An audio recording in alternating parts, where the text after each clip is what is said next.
నా పేరు కెంబూరు గోవిందరావు, విజయనగరం జిల్లా రాజాం నియోజకవర్గం. గత ప్రభుత్వంతో కూటమి ప్రభుత్వాన్ని పోల్చుకుంటే ఏ ఒక్క పథకాలు కూడా అమలు చేయలేదు. కూటమి ప్రభుత్వం వచ్చి 1 ఇయర్ ముగిసిపోయింది. ఈ 1 ఇయర్లో కూడా వీలైతే 6 పథకాలని ప్రకటించారు, కానీ ఇంతవరకు అమల్లోనికి ఏవీ రాలేదు. ప్రజలు ఎందుకు రాలేదని అడుగుతుంటే ఆర్థిక లోటు ఉంది, గత ప్రభుత్వం ఎక్కువ అప్పులు చేసింది, అందువల్ల కొన్ని పథకాలు ఇంకా చేయలేకపోతున్నామని ఏవో కాకమ్మ కబుర్లు చెబుతున్నారు. మరి గత ప్రభుత్వం రైతు భరోసా ఇచ్చింది, అమ్మ ఒడి ఇచ్చింది, పెన్షన్ బాగానే ఇచ్చింది, అన్ని రకాలుగా సంక్షేమ పథకాలను బాగానే నడిపించింది గత ప్రభుత్వం.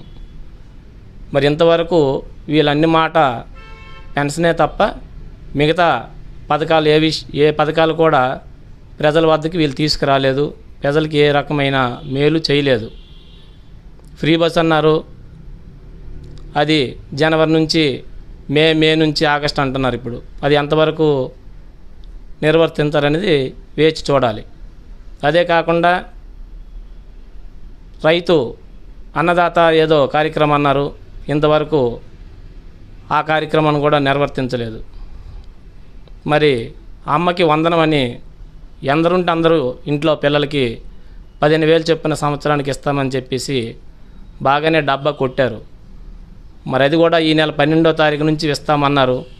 అది ఎంతవరకు జరిపిస్తారో అనేది వేచి చూడాలి. సంవత్సరం వరకు ఎటువంటి పథకాలు అయితే రాష్ట్ర ప్రజలకి కానీ బడుగు బలహీన వర్గాలకు కానీ అందలేదనే చెప్పుకోవాలి. మరి ఇదే కంటిన్యూ అయితే మరి ఈ ప్రభుత్వం ప్రజలకి చేసేదేమి ఉండదని కూడా ఇంకో మాట మనం చెప్పుకోవాల్సిన అవసరం ఉంది. మరి వీళ్ళు ఎంతవరకు వేచి మేలు చేస్తారో మరి ఒక 2-3 నెలల్లో ఈ గవర్నమెంట్ తాలూగా ఆలోచన విధానం ఏంటనేది ప్రజలకి పూర్తిగా అర్థమవుతుందని నేను అనుకుంటున్నాను.